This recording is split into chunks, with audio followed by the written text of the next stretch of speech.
to your mother. It's time for another episode of Birds with Friends. Just some high-flying, ran fast vertical stems and professors from Penn watching eagles eat and pray like Pazookies on birthdays. It's Philadelphia, Marissa, Bo, and Zach kicking it. Cooler than 3 penguins till Zach runs off with his valet keys. He's a real nuanced goose. Pull up a branch, get loose. It's time for some juice on some Birds with Friends. The early bird gets the worm, but prefers getting turned like a turn on some Birds with Friends. Marissa, Bo, and Zach are here to squawk. Don't miss the mistress talk on some. I don't call it the off season. I call it the non-playing season. Is that what you say when people, normies ask you about what you do in the off season? You say it's not the off season, it's the non-playing season. I don't correct them, but I'll call it the non-playing season. Okay. I'll feel like there's the playing season. The NPO. Yeah. Hello, everybody, and welcome to Birds with Friends on a Wednesday evening, 9:12 p.m., day 3 of free agency. Bo Wulf, Zach Berman, Marissa Dunn here to unpack another newsy day. 2 major pieces of news for the Eagles. A bad day for purveyors of banana pudding in the Philadelphia area, and a scary day for married men, as Darius Slay is leaving and Fletcher Cox is sticking around. Fletcher Cox signed to a 1-year deal for $10 million. Darius Slay released with a post-June 1 designation. Zach, how are you? I'm excited for this podcast. Doing well. Been a good day, a long day. And happy I get a chance to talk to the 2 of you tonight and our entire audience. Marissa, a bit of a nervy day at the Dunn household, I would imagine. How are things going? Things are going good here. Obviously, want to know what our future is going to hold. But I have faith in the process. Faith in how it's all going to play out. So yeah, just trying to do my work over here. Lots of pods for me going on. Big week on the free agency front for my podcast. Aaron Rodgers, obviously, and all of that. So yeah. Did you watch the Aaron Rodgers thing, Zach? I did. Part of it.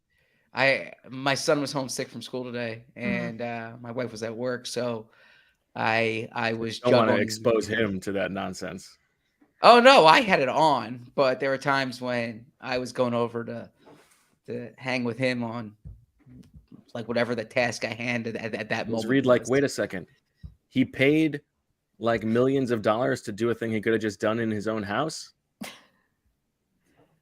Oh, you mean no? He did not. He didn't ask about that. He didn't listen to. Did he say, Daddy, why is he being so dismissive of women? No, he did not say that either. Say that? No. But this is a pro Diana Rossini podcast. Everyone should know that. Did he say absolutely? And Diana loves had him some him. Today.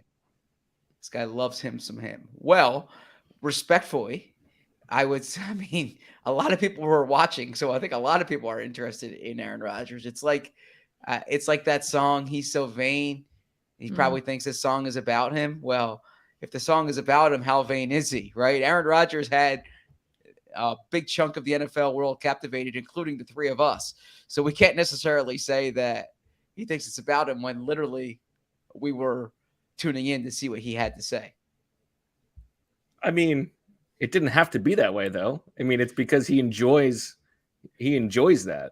He wants it to be about him. It's not that he's misreading that it's about him. It's that he wants everything to be about his own drama. I think we are all part of the ecosystem that supports it.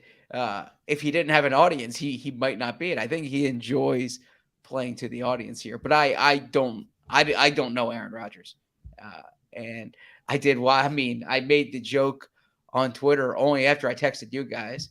And, it's like the old coach adage: you don't say something to the public what you don't say to someone privately, right? That it did remind me of our podcast where everyone was tuning in to find out where Aaron Rodgers was going, and he spent the first 20 minutes talking about how he spent the last week, right? So I mean, it's like the Eagles make a bunch of moves yesterday, and we're talking about our birthday parties, and we've talked about peeing standing up and sitting down, and so even tonight we're talking about Aaron Rodgers before we talk about Darius Slay. Hey, but it's like football related. You got to give us that. That is true. Yeah, football players pee all the time. That is true. But Adam Schefter he showed he had the receipts, right? He showed that text. Aaron Rodgers did say it to him. Said, "Lose my number." Have you ever said that to anybody? I mean, I'm considering saying it right now To me? with all the Aaron Rodgers defending that's going on. Has anyone ever said it to you? Lose my No. number. How about you? You made the joke that was just your dating life, I believe, is what you said. Yeah. No, I've been ghosted before, but I haven't been told lose my number. So interesting line. I imagine that's going to enter the lexicon of, I think a lot of people are going to use that now. Lose my number. I guess. You're really giving Aaron Rodgers a lot of credit. Giving him credit? How so? You brought up that I'm offering insight or It's fine. opinion. Right. We don't need to spend any more time on Aaron Rodgers. This is letting the terrorist win. Okay. We don't. Agreed. I do think we have some news. Our first Eagles related news while we've been live this week. Justina Anderson just tweeted, "From what I'm hearing per source, it sounds like the Eagles are having a hard time letting go of Darius Slay at this moment and still wish they could keep him. Let's see if GM Howie Roseman can find another rabbit in his hat, so to speak. No matter what, it's a worthy attempt." Interesting. So I guess we could get into the Slay discussion. A beautiful transition, Marissa. That's why. That's it. Yeah, they haven't announced it yet. That is. You're such a good producer. Okay, let's get into this because word broke earlier today that they were going to release him, that it was going to be a post June 1 designation, which is a big difference on the eventual cap savings. It's about $3.5 million versus about $17 million. However, you don't get that extra $13.5 million until June 1st. So it's not like it opens up that money right away. Correct. We talked yesterday about the James Bradbury return. You said declaratively that the Eagles have the best cornerback tandem in the league now. I literally did not say that because I mentioned the Dolphins and I mentioned the Cowboys. They have reportedly moved on from Darius Slay. However, it did seem a little bit fishy enough that like the door was still left open. Even if they had released him with the post June 1 designation, they were going to survey the market. Slay was going to survey the market. The Eagles would maybe still be interested. How do you feel about the way things have gone today, Zach, and this new Josina report that they may be looking to bring him back? Well, you never say never until it actually happens, right? And it hasn't crossed the wire yet, to use that literal expression. We saw this comparably with Fletcher Cox last year, where there were a handful of machinations that occurred. Ultimately, I thought when it first surfaced, maybe they're really trying to put an impetus for someone to trade him, right? Like, wow, the Eagles can actually do this. The league year is still X amount of hours away. Like, if you want Darius Slay and you don't want him to hit the open market, what time did this break? It broke this morning. Jeff Howe did a good job. About like 11:30 or so. Yeah, the Athletics' Jeff Howe was all over it. I had just parked at the grocery store. So 4.5 hours. So basically, get your offers in at the next 4.5 hours, or else he's going to hit the market. Correct. So I thought it might have been a situation like that, and you do see that where teams float that they're going to release someone to try to drum up a trade market in the last minute. Shaq Mason the other day worked for them. And so then 4 o'clock hits, and some other releases have come out. The Ezekiel Elliott one comes out, right? John Johnson one comes out, and this hasn't been announced. So you're kind of operating under the, I don't want to say the assumption, but you do keep it in the back of your mind. And Josina's a credible reporter, so for her to say that, clearly there's stuff going on behind the scenes here. Yeah, I still figured that he would land elsewhere for the practical reasons that we mentioned last night. That are they going to carry two cornerbacks north of 30 at this salary? It didn't seem like something that was the direction they would go, which is why candidly I thought James Bradbury would be elsewhere this season. I thought they would keep Slay and Bradbury would walk. When they kept Bradbury, I was like, all right, maybe they can suck it up for a year, like I said last night, but it didn't seem like a prudent way to go. So the post June 1st cut made sense if they can get by from now to June 1st without needing that cap space. That said, if they can work out some type of contract situation to keep him here and it brings down the cap number and they get space, maybe that's the way to go. I still think this results in Darius Slay playing elsewhere next season. It would obviously depend on what the terms of the deal were. But if they were to re-sign Darius Slay now, that would mean that the 5 most expensive contracts they've given out are to bring back guys who are going to be next year 30, 32, 33, 35, and 35. So you can't tell me that the sentimentality doesn't play a role. Now, obviously, everything is about what are your options and what's the opportunity cost, right? What else could they do at cornerback? Who knows how long a commitment would be? But I think for the perception from our eyes over the first 48 hours of free agency that Howie Roseman was approaching this differently than he did in the post 2017 time period. If that was the course that they took, it would be hard to say that he had changed his philosophy. Okay. I don't know. Right. Yeah. I hear what you're saying, and that's fair. I guess the slight pushback is other than Bradbury.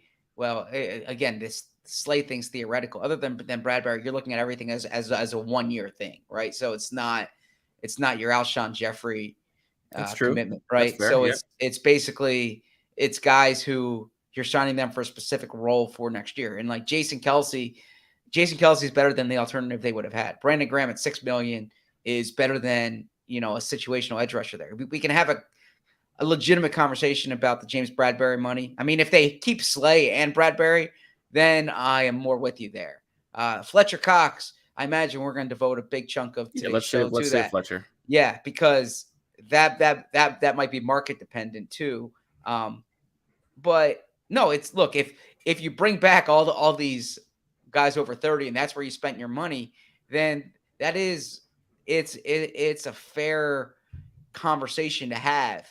I think context does matter in some of those cases, and they haven't. Everything's case by case, sure. And they haven't given out the years. But the truth is, and this is where I do agree with you, is that in the NFL, every dollar that goes to one person is a dollar that's not going to somewhere else, right? It's not baseball. There's a finite amount of dollars you can spend here, and if you're giving that money to Jason Kelsey and to Brandon Graham and to Fletcher Cox, or let's take Kelsey out of it.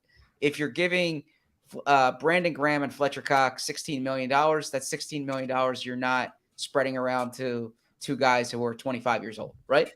And if you're giving Bradbury and Cox and Graham X amount of dollars combined, that's X amount of dollars combined. You're not spreading around to 4 or 5 guys in that age range. So yeah, it is a fair conversation to have right now. Yeah, I guess it's hard to talk about the Slay thing now without knowing how things are going to play out. I thought it was an interesting sign in just reading the evolution of Howie Roseman as a GM this morning that they were moving on from Darius Slay. And so if that is not going to be the case, obviously we would have to reconfigure our thoughts on that. That too. I mean, I don't want to keep giving. Well, I will. I'll give Jake Rosenberg and Bryce Johnston credit in the Eagles front office. They're the ones dealing with this. And like I said last night, I only have a rudimentary understanding of what they are doing cap wise, but it would seem that if you're keeping all these guys, you need to open money somehow, right? There needs to be, there. Right. I imagine there's a lane restructure here. They did the Jake Elliott restructure. You can have voidable years, but something needs to happen with Slay one way or the other. Either you're releasing Slay or you are you're restructuring Slay's deal You're giving him a new deal at a lower number, but I can't see a way that Slay is back at that type of number. You would think, but we'll see. And obviously, CJ Gardner-Johnson lingers on the open market without a deal. Juan Thornhill signed for it looked like $7 million a year. Is that right in Cleveland? Mm-hmm. And so that's another domino in the safety market. I'm very curious why Gardner-Johnson hasn't signed yet. Indications are, reports are that the Eagles would like to sign him to a long-term deal. Who knows what that would look like? But like if it were to play out that Gardner-Johnson leaves and Slay returns, then all of a sudden it does feel like 2018 redo. No, and that's a good point. And you also don't want to be in a situation where it's similar almost to, I'm going to rip on the Flyers here, right? Where the Flyers make some deals that prohibit them from making other deals. If you thought Gardner, okay, if you thought Gardner signed that bigot or traded for the bigot, if you thought Gardner-Johnson was going to go for a certain number, and you kind of proceeded elsewhere because you thought Gardner-Johnson was going to go for that number, then Gardner-Johnson signed somewhere for a lower number than you thought, and if you had just waited it out, it could have played out differently. So I'm curious to see what happens with Gardner-Johnson. I got to think the holdup here is that he wants a number that teams aren't paying him.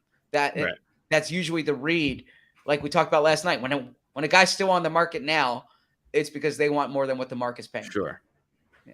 And if it turns out that like all of this release, like game of chicken, it leads to just like the expected restructure that we all thought was going to happen to open cap space anyway, then that's a different conversation too. So it's tough to analyze this without knowing exactly how it's going to play out. So what John Clark just said is, I believe Darius Slay wants to stay. I believe they are trying to see if they can find a way. We will see.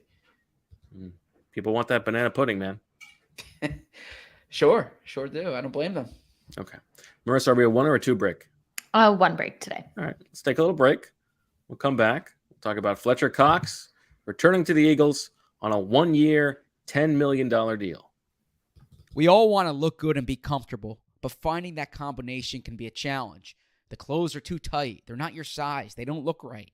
Well, let me tell you about Roan, because I recently put in a new order. Men's closets were due for a radical reinvention, as my wife will quickly tell me, and Roan stepped up to the challenge. Roan's commuter collection is the most comfortable, breathable, and flexible set of products known to man. And here's why. Roan helps you get ready for any occasion with the commuter collection, which offers the world's most comfortable pants, dress shirts, quarter zips, and polos. You never have to worry about what to wear when you have the Roan commuter collection. Roan's comfortable 4-way stretch fabric provides breathability and flexibility that leaves you free to enjoy what life throws your way, from your commute to work to your 18 holes of golf. It's time to feel confident without the hassle. With Roan's wrinkle release technology, wrinkles disappear as you stretch and wear the product. It's that easy. With Gold Fusion anti-odor technology, you'll smell fresh and clean all day long. And on top of that, Roan is 100% machine washable, so you can ditch the dry cleaner altogether. I personally like the versatility. It works for a work event, a date night, or just hanging around at home. The commuter collection can get you through any workday and straight into whatever comes next. Head to roan.com/BWF and use promo code BWF to save 20% off your entire order. That's 20% off your entire order when you head to RHONE.com/BWF and use code BWF. It's time to find your corner office comfort. All right. Back on Birds with Friends, Bo, Zach, and Marissa. The tournament starts tomorrow.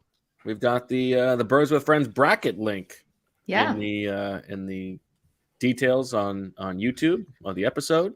Check that bad boy out. You can win Zach's what was the brand? I'm curious where you go with this. What was the Roan? Nope. What was the sponsor? Athletic Greens. Nope. Tommy John. Tommy John. Zach's Tommy John's. I actually never got sent the Tommy Johns. You did. So yeah. Well, you can have my Tommy John's if you're. They're really much more. Tommy John's much more interested in you pumping out underwear than they are me. Yeah.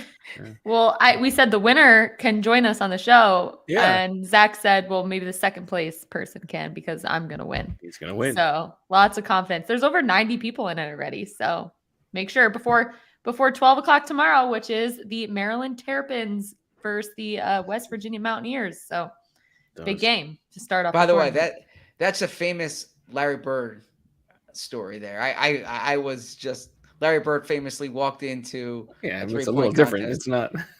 I know. I'm not actually saying I'm going to win. I thought it was a funny line to say. Yeah. It was a funny line to say. Okay. You don't have to apologize. You're Okay. Zach, it's okay to have confidence in something. Puff that chest out, bad boy. Well, I don't know who I'm competing against, right? I mean, if it was just against Bo, then I'd feel more confident. But Oh, I love it. All right. Friendly wager. Now we gotta go. Who finishes better, me or you? Yes, definitely.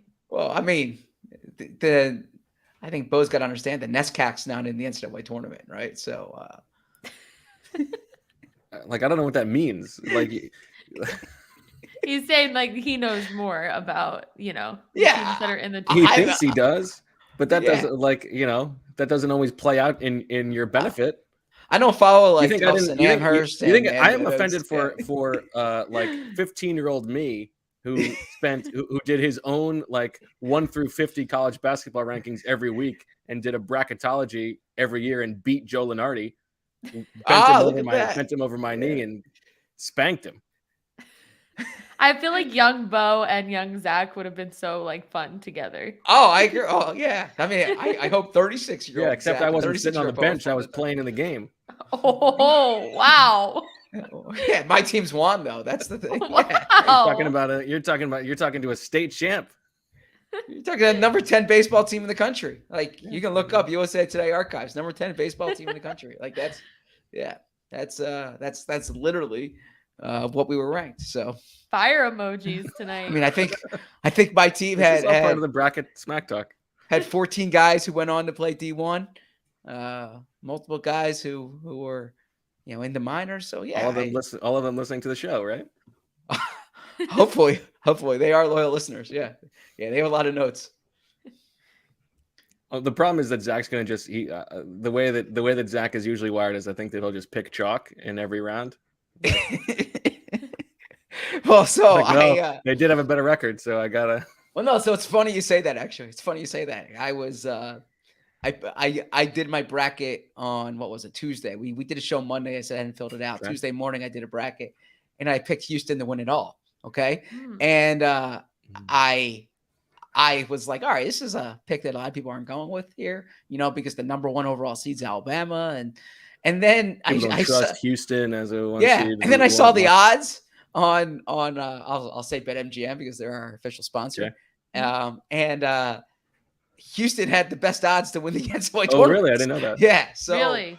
Yes. So, I had them losing pretty early. So really? Sounds about right. Okay. To who? Yeah. I don't know. I guess you shouldn't give it away. Yeah, you don't give it away. Yeah. You can't reveal who your champion is. Did see that I did steal this from my friend Greg Siegel growing up. In every NCAA tournament pool you enter, you name your bracket the answer key, and somebody already did that. I think it was Justin Thind, DFOP Justin, who covers Michigan State for us. So apparently he knows the same jokes. Yeah, so if you have not done it, make sure you get it. You know what I love, Zach? I love an NCAA tournament survivor pool. Those are always fun. Gotcha. Or like a bracket where there's incentive to pick upsets. Like you get like the points per seed or something like that. Oh, I'm wired a little differently here than you. I always laugh at the person who's like, who picks all these upsets. So at the end of the first day, they're high atop the standings and they're talking all this crap. And then fast forward 2 weekends later, and they got 2 teams left in the Sweet 16.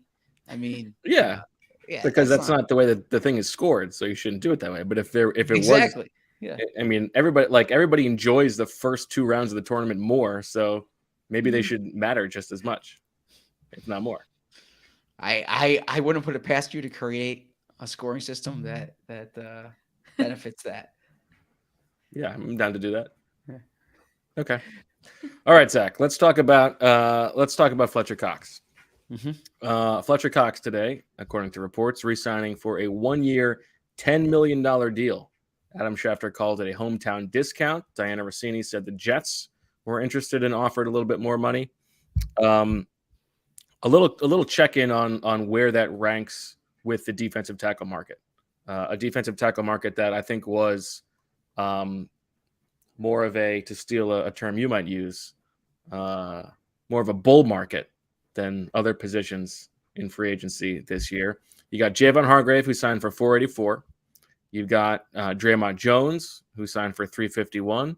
Daron Payne, obviously, had a big money deal, 4 for $90. Dalvin Tomlinson, 4 for $57. Zach Allen, 3 for $46. David Onyemata, 3 for $35. Even Sheldon Rankins, 1 for $10.5, a little bit more than Fletcher Cox. Roy Robertson Harris, 3 for $30. Larry Ogunjobi, 3 for $22, so actually a little bit less. I guess those are all the, so he comes in at about the 8th or 9th highest paid defensive tackle in this market by average annual value, not by guarantee, because I'm not sure all the guarantee numbers there, but it's a very reasonable deal for the Eagles. And so I find it much different than last year's version when they paid him $14 million coming off the worst season of his career after having released him. And there seemed like there were other options available at the time. This time, with all of the departed snaps that they had slated for free agency, obviously Javon Hargrave being one of them, and Ndamukong Suh and Linval Joseph as well, given the other options that were available to them, I think this is totally reasonable. And I get that there is maybe some fatigue with the continued re-signing of Fletcher Cox in particular, but also these guys. But I think relative to their options, it was either this or you go really cheap. And like, for instance, the Saints signed Colin Saunders and Nathan Shepard, both of them, for $5 million a year, basically. So you could have had both of those guys. You could have had one of those guys and spent $5 million at a different position, obviously. But at defensive tackle, where you have Milton Williams, who you are excited about and think that he can play a bigger role, Jordan Davis, who you are hoping can play a bigger role and an expanded role in passing downs, but that's it. Exactly. I think it's a pretty reasonable move. Yeah, I think you summed it up well. What I would add to it is there are certain positions where the Eagles would feel comfortable waiting, right? Wait it out, see how things develop. And they've done that at cornerback and linebacker and running back. And that is where those are the positions where there are guys available in May. Exactly. The Eagles don't do that with the defensive line. They don't do that with the offensive line either. They want to have pass rushing certainty from the interior, or at least as much certainty as they can get. And you outlined it really well there. There just weren't good options, especially after those top 3 guys: Hargrave, Zach Allen, Draymond Jones. Okay, those were the top 3 at that position. Once those guys were off the market, and we talked about this, where is this defensive tackle? I think we said it yesterday, right? This seemed likely. Yeah, Cox was the best option. Now we can quibble about the number, but that's what the number was going to be. I think the number is totally fine.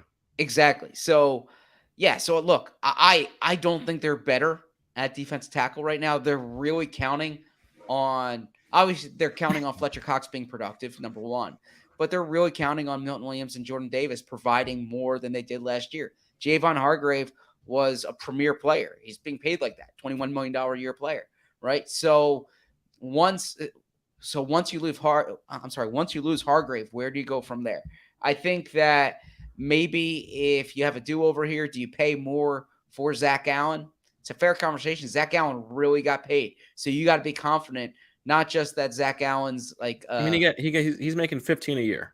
Exactly. So you got to be confident that he's $15 million a year player, and you're giving it, and it's not just 1 year. I mean, there are decent defense tackles who could hit the open, or I should say better than decent. There are good defense tackles that could potentially hit the market next year, right? If you look at that draft class from 2019, guys who are playing on their fifth-year options this year, Ed Oliver, Jeffrey Simmons, right? There are guys who if they're not tagged, could hit the market and make a lot of money.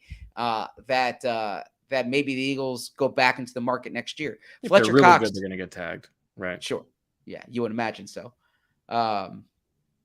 Fletcher Cox is in a spot here where it's a 1 year deal, like we said at the top of the show.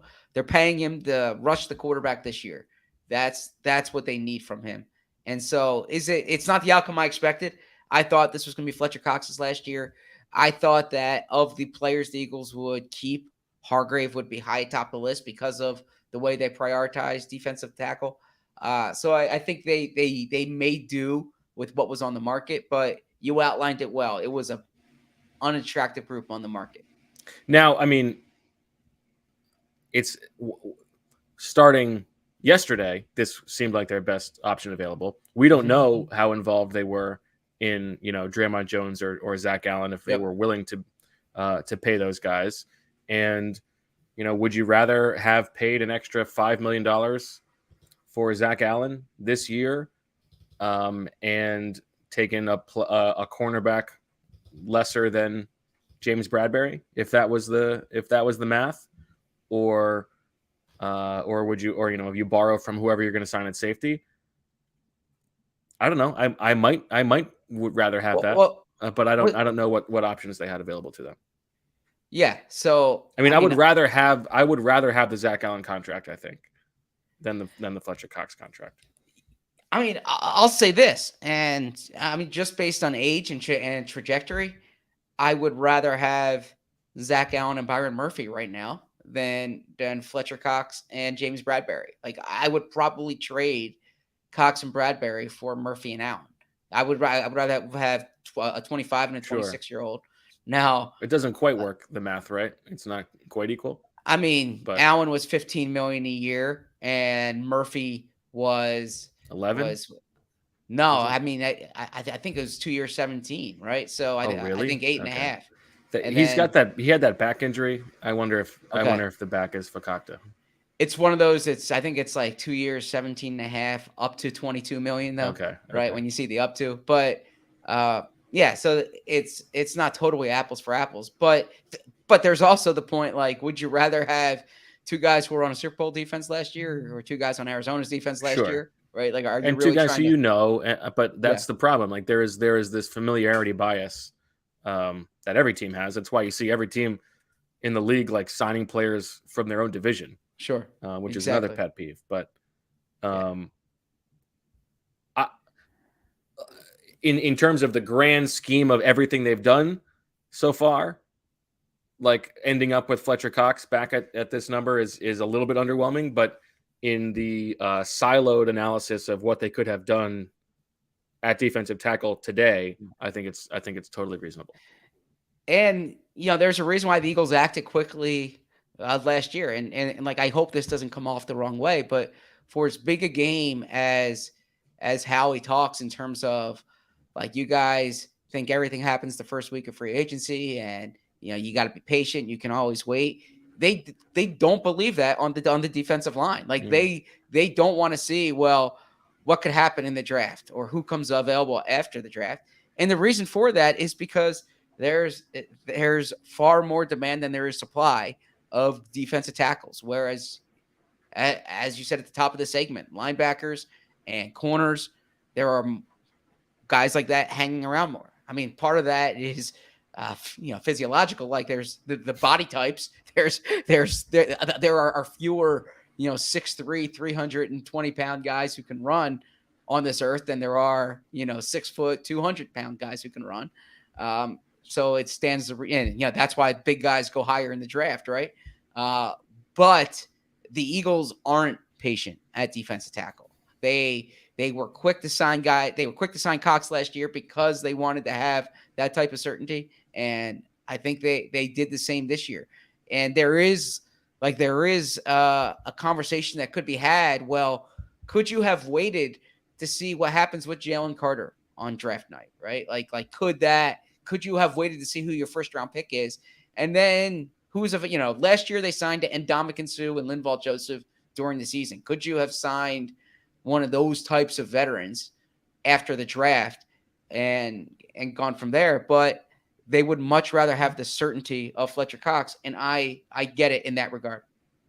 Yeah, I think it makes sense, and it's also when you're talking about a guy who is going to be 33 next season, he has been extremely durable throughout his entire career. I think he's missed 4 games in 11 seasons. One of them being the one of the end of season games that didn't matter. He didn't miss a game last year. I mean, you can count on him theoretically being out there. I think it's reasonable. I also think they might still add another very close to a minimum guy at the position because they still need bodies there. I mean, Marlon Tuipulotu's coming back from injury, but you don't want to have to rely on a first or second round pick necessarily there. I mean, I think they would like Jalen Carter. We can talk about the pro day thing if you want, but there's also would you really want all 3 of your defensive tackles on this, all their contracts coming up at the same time? If you've got Milton Williams and Jordan Davis is an extra year because he would have the 5th-year option, and then who knows who this guy is, but that's maybe not perfectly ideal. I don't know. I think, you and I did in the flu world order. We both had him at number 7 because I think we foresaw that we both said if Hargrave leaves, they're probably going to bring back Fletcher Cox. And it makes sense. And to add to that, there's also a part of this, where we like to say the Eagles can get attached to their own players, but sometimes in the media, we can overly scrutinize the players that we cover.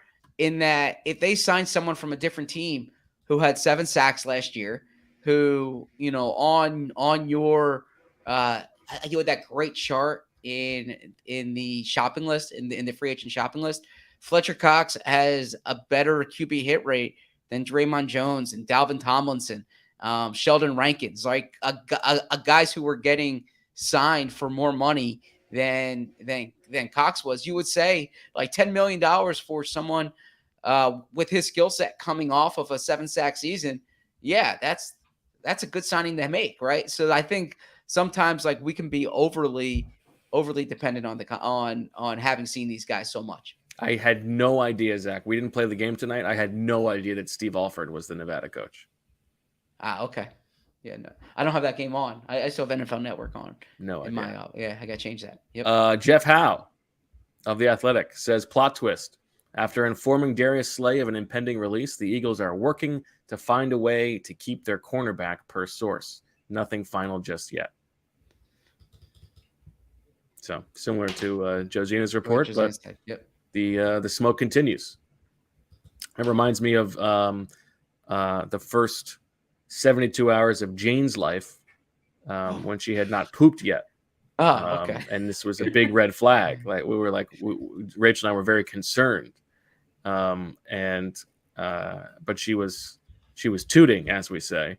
Yep. And we had a very nice nurse who came in and this is one of my few sayings. This is one that I've got of you've got thousands, Zach. I've got 4.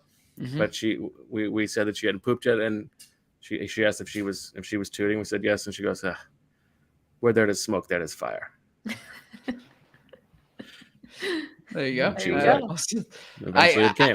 I actually think Reed had the same thing going on there, and and at the hospital they showed me a certain massage technique for the interesting. Okay. Yeah, so I had to do that, and then Emily was concerned I was using too much force, right? Right, she's like, he doesn't have abs yet. What are you? And I'm I'm just doing what the nurse told me to do. So it was our first. You're like, it was our first parenting fight. Was was like, how much force do I use to try to get him to take a deuce? So yeah. I'm gonna make sure Michael's listening to all of this. Yeah, Michael's an Yeah, we were offensive very lineman. That's worried. that We should were be very doing it. worried. Yeah. Yeah. Michael is very worried. Did you change the first diaper? Because they say that like usually dad is responsible for changing the first diaper. I think Yeah. probably so. Yeah, I mean, yeah. Yeah. The yeah, woman has just gone through like a major health event. I think Yes. that's the least you could do. I got a lot of anecdotes about those, but I will save those for another day. Okay. Okay. Anything else that we need to talk about Eagles wise? Like we got a shot to keep this one under an hour. Yeah, real quick, Miles. Oh yeah, let's talk Miles about Sanders goes to Carolina. Mhm.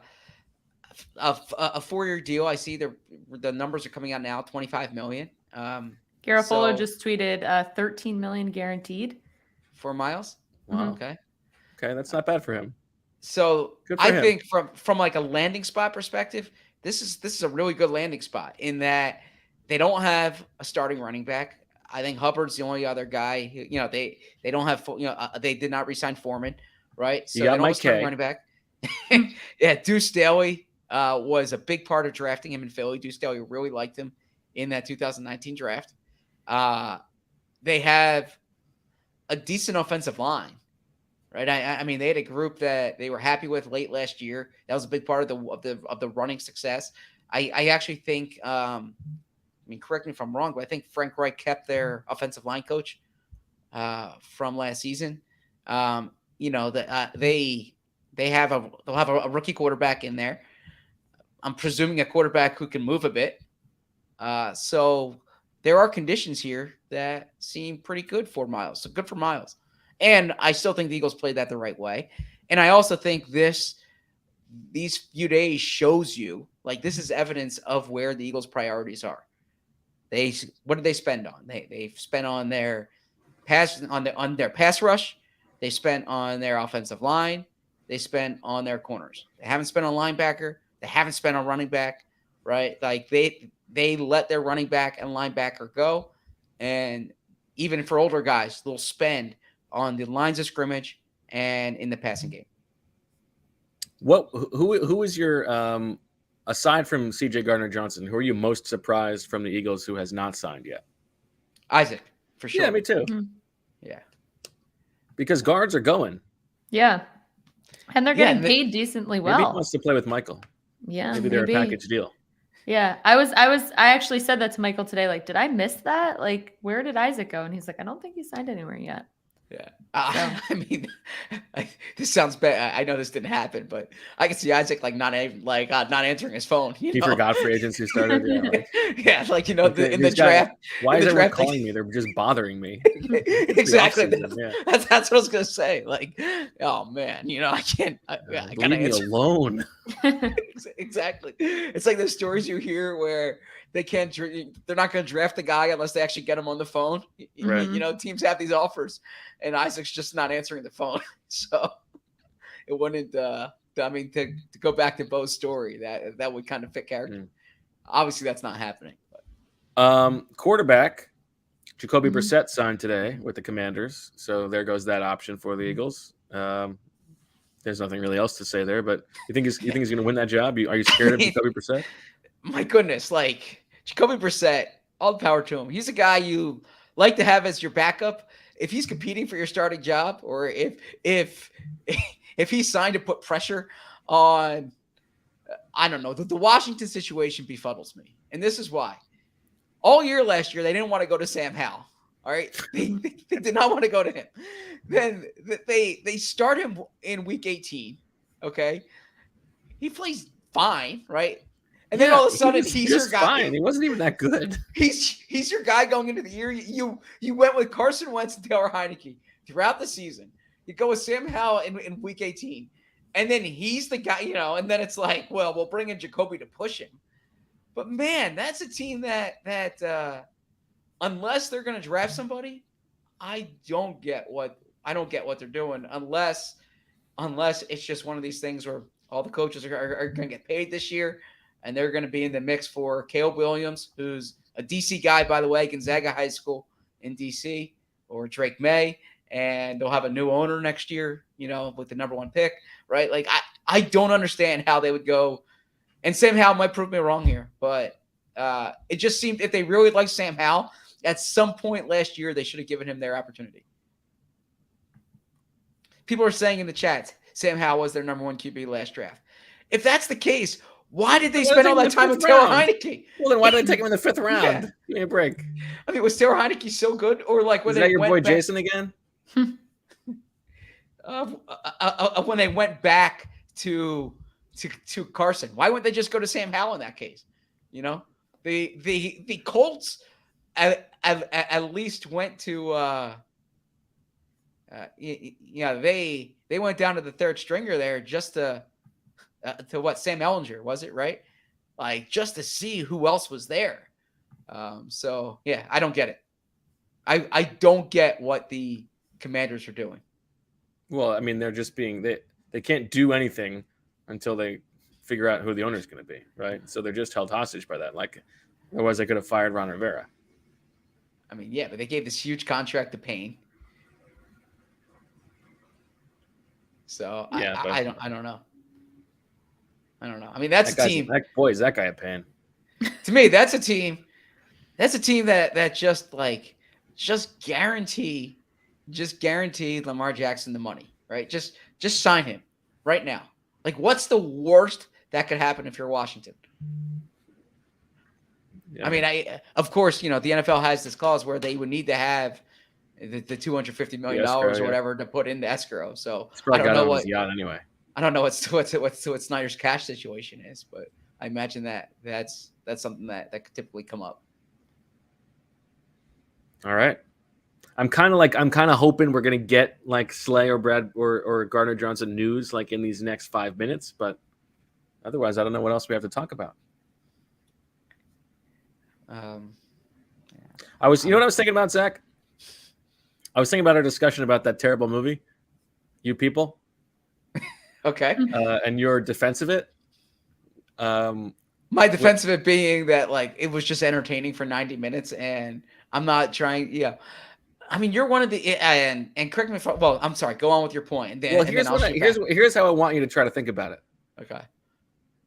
Imagine that like, someone sent you like, oh, this article was great to read, and it was like the laziest. It was like someone who got paid a lot of money, but it was the laziest. Like it was like just a listicle, and there were typos all over the place, and it wasn't formatted correctly. Wouldn't you be offended? Like, because don't. It's not that the movie itself was. It's just like there were so many. It was like fundamentally flawed from like the very baseline of what is the craft of the job. I don't. I guess aren't you an artist? Don't you want to appreciate the art?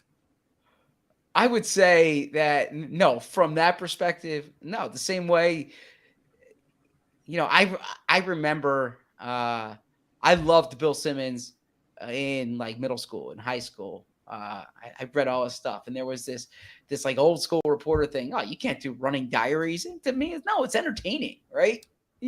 So that's different. Point being, yeah, no, the film, the movie entertained me, and this is where I'll push back on you. Okay, the Academy Awards were the other night, and I didn't watch them, but every year it seems like these movies that win the Academy, and granted, I might be speaking out of turn this year because I haven't watched it. But these movies that win like Best Picture, they're sometimes like brutal to sit through. Am I wrong? Whereas like if there's a movie that's you on funny, lowbrow, I can enjoy a lowbrow movie too.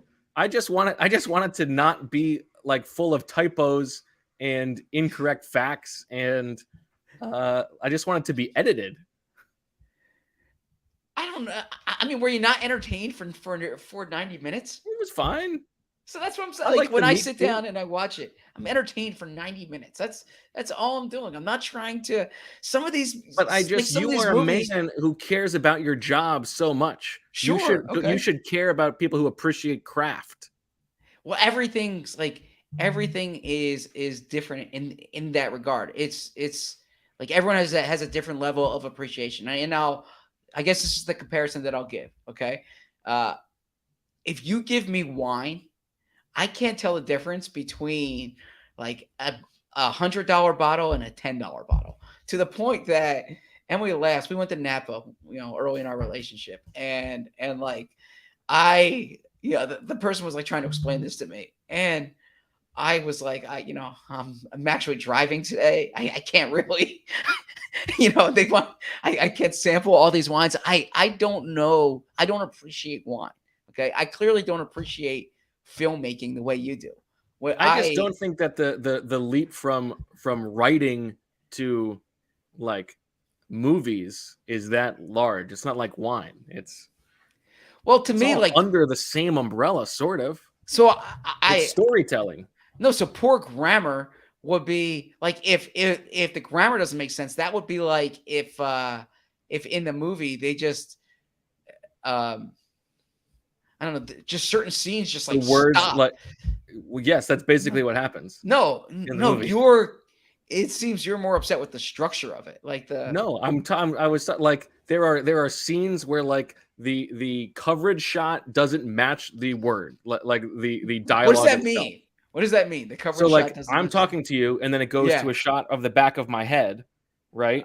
But I'm still talking, and like what I'm doing doesn't match the words that I'm saying. I didn't notice that. I did not notice that. Yeah, look, I'm not. There are things that are like characters who are introduced and never followed through on. Like there are these parentheses that are never closed. Again, I didn't put that much thought into it. I sat down. Emily and I were looking for something to watch. Okay, I like some of the characters in it. Eddie Murphy makes me laugh. Jonah Hill makes me laugh, and I'm like, Joey Lois Dreyfus. I'll always enjoy her. So I see this. Yeah, she's never bad. It's a concept I can get behind. And so, I just watched it for the entertainment value of it. That is all. And there were a few scenes there that really made me laugh. When he was sitting down for dinner with his future in-laws. I'm a sucker for like the husband meeting the future in-laws. If you can cringe, you like meet the parents. You like to meet the parents. Oh yeah, love to meet the parents. Yeah. Exactly. And if you told me that in the meet the parents scene with Ben Stiller and Robert De Niro that the camera angle wasn't the right camera angle, wouldn't have, because it was a professionally made movie, and that's my beef. Is that this is like the this is what people complain about is wrong with movie making these days, is because this movie is like rushed to get out on Netflix to be pushed out. They give all the money to the four main stars, and they don't spend any time or care on the actual like editing of the movie.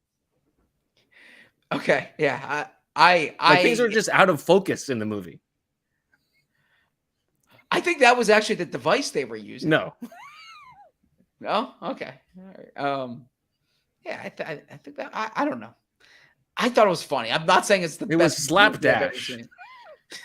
I feel like I have to go back and rewatch this because I don't remember. I mean, I fell asleep, like I said, so I don't know if that's a good sign, but I don't remember it being what Bo said either. I'm more up on Zach's page here. Yeah, like it was fine. Yeah. Michael's more of the movie critic. I'm happy to watch a lowbrow comedy. That's great. I just want the basic, just the baseline level of care about the job. Even lowbrow is like an offensive term, in that regard. Yeah, what makes it lowbrow? What makes it low? Like, what makes something highbrow versus lowbrow? Right? The height of the brow. Well, then I'm lowbrow with everything, right? So there's certain movies that I enjoy that you don't. There's certain TV. I love The West Wing. You're not a West Wing guy, okay? Yeah, that's totally different. I'm happy to appreciate The West Wing on your behalf. Okay. Okay. I was really hoping we were going to get a signing there. All we got was PJ Walker to the Bears. Mhm. There goes another backup quarterback. Yeah. So who do you think lands with the Eagles now? If you guys had to make a prediction, backup QB. I'm still At going Mariota. 10:06. Mariota. Okay. Since I'm already covered on the Mariota front with that headline, and Zach has said Mariota, I will go with Minshew returns. Okay.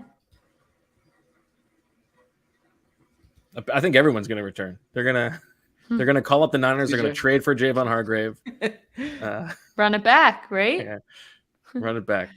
You know what? This is. Go ahead. I do want to ask you real quick here because we mentioned it in passing. There's one other thing we should talk about. Go ahead. The Jalen Carter pro day today was by all accounts like a horrible pro day, and let's just put aside the very serious, right? Very horrible the tragedy that he was involved in. Okay, right? Because allegedly involved in. There's simply things we don't. Well, yeah, that. He's been charged with a misdemeanor in the because I don't know enough details there. From a purely football We're not going to do it. We're not going to make it under an hour. Okay. From a purely football perspective, right? Would anything that happened in his pro day worry you?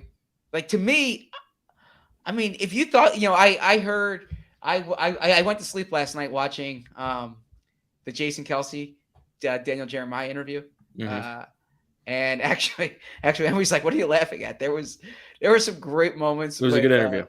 Yeah, but the before that, Jason and Travis, and when I was cracking up when they were talking about the Wonderlic and like Time's Up, and they're trying to figure out is plane A and plane B, right? So I was laughing out loud with that. But when Daniel Jeremiah said that they put their board together in December to remind them that, like, this is what you had when you base it entirely on film. Okay. If Jalen Carter came out of the season as like the top player in the draft, all right, and he was so dominant when you watched him play, nothing physically that happens, like there can be off the field stuff and that's very real to discuss, but nothing physically that occurs in a pro day, in a combine, would dissuade me from what you just saw these past few years when he was dominant on film. Well, I think you would want an answer to the question, why did you gain 8 pounds since the combine? And like, he's obviously got other things going on, but there are things that could come up in a combine that you would want answers. You would want answers to, like, why that is happening, at least to understand the person, I think. But obviously, we're talking about a very small portion of turkeys relative to what the turkeys of the film tells you. I mean, I've never been charged with something before, but when I'm under like stress, I can nibble on whatever's around. Like I can do that when I'm not under stress. Like, I can do that with the best of them. Yeah, I'm an elite eat whatever's around kind of guy. And I'm also the kind of guy who, like, if I'm waiting for someone to email me back for like an important email, and it's like the only thing that's on my mind in that case, I imagine if I have a very serious thing going on in my life, I'm probably not as focused on like training for my pro day. But then you probably just shouldn't have worked out, right? Maybe you got bad advice to do that. Yeah. I don't know. So, I mean, I just think, like, he was such a good player. Are you really going to be worried about how he is in his like 3-cone drill or whatever? I think it's just a question that you would want to ask. That's all. Okay. Yeah. I mean, if you're the Eagles, I don't think it's probably not going to move the needle too much, but if you're the Eagles, this is probably a good outcome. If you're satisfied with enough off the field, like, let this guy drop. It's like LaShawn McCoy was in, I heard Howie Roseman actually on, I forget which one he was doing, but where LaShawn McCoy, and he's talked about the story before, LaShawn was sick at the combine and like coughing all over the place. And that's partly why LaShawn dropped in the draft that year. So. The last thing I wanted to go over, because we did have some clarifying questions about it, on the comp pick front. remember, you can only get 4. 4 is the max that you can get. And right now, it would look like Javon Hargraves is probably a 3rd round. And then TJ Edwards, Marcus Epps, and Miles Sanders now, I think, would all be 6th. And the Eagles haven't signed anybody who would cancel any of those out. If CJ Gardner-Johnson signs elsewhere, you're probably looking at a 4th or 5th potentially. And we could see what Isaac Seumalo's deal is. His would probably qualify. So the Eagles are probably going to get their 4. Yeah. They might end up, it's possible they end up just being a 3rd and 3/6. We'll see if they sign anybody else who qualifies, but they seem in fine shape. Although I think re-signing Bradbury, not that this is a reason to not re-sign him, but that took away probably one that could have been a 4th probably. Good point. And to supplement that, in addition, because this question came up last week when the comp picks came out, the 4 is the max you can get based on players coming in and out. You can get additional comp picks for minority coaches or minority executives being hired. So that's why you see San Francisco have so many comp picks, for instance, because those are in addition to free agent picks. There you go. All right. Well, we've crossed the hour mark. We can finally end this podcast. I thought, we were at the 40-minute mark. How are we going to end this bad boy? But here we are. Sign up for our bracket challenge. And also I will put my objectivity aside for this one free agent, which is we should all monitor the Michael Dunn market as well, right? Because Zach think, doesn't do that for anybody. So no, but I will freely admit, and actually, if I ever had to write about Michael Dunn professionally, I would probably put in parentheses for full disclosure. His wife is my producer and my friend, so therefore I need to establish that at the top. I appreciate that, Zach. Yes, I'm excited to see what the next, who knows, however many days holds, and go from there. It's a crazy journey, but it's fun. Wouldn't change it for anything. So. Zach, without let's say every team in the league offered Michael Dunn the same amount of money, they all offered him $40 million. Which team would you want to see the Dunns play for? Good question. Where would you like to see them move? What Jets organization would you like to see them play for? The Jets or the Giants, because the Dunns are in New York. Oh, I'm sorry, in New Jersey, and so they're nearby. That's what. Okay. That's what probably will matter. The Jets, because you don't want to have to be playing against. True. I guess I think it'd be better to see Michael Dunn twice a year. That'd be good. True. Yeah. And then I would say the Commanders / No, I wouldn't wish the Commanders on anybody. How dare you? Well, his parents are there. No. True. And then the other team I would say, Baltimore. Okay, Baltimore. Yeah. Okay, the Ravens. And then the other team I would say is the Patriots, because I imagine that's like a childhood dream. Oh, yes. Yes. I don't know. He might feel like too nervous. Like, Mr. Belichick. But so nice to meet you. Nice to meet you, coach. But the true answer is whoever gives them the best opportunity. Exactly. Baby. Football or financially, right? Yes. That's what I tell him too. Yeah. He keeps asking me where would, and I'm like, whatever's the best opportunity for you, whatever your agent negotiates the best or does the best for you, I will be happy to be there supporting you. So. And it's not, I don't want to speak for him, but like it's not just financially, like in the situation he's in, it could be football situation, right? Because totally 100%. The third contract, well, he's had enough contracts. It's not the third contract, but like God knows how many contracts. Yeah, but if there's an opportunity to start somewhere, then and you play well, then that next contract is when you really cash in. So like there's times when you gamble on yourself because of the opportunity. And totally. As Daryl Morey says, opportunity is not a lengthy visitor. So yeah, I think that's what a lot of guys go through during this time period. It's like taking, a chance on yourself and an opportunity that is the best maybe on the field, but not financially. Because you think it will pay off in the end. So yeah, we'll see. We'll see what the future holds. Not sure, but excited to see. I think, Marissa, you should break the news.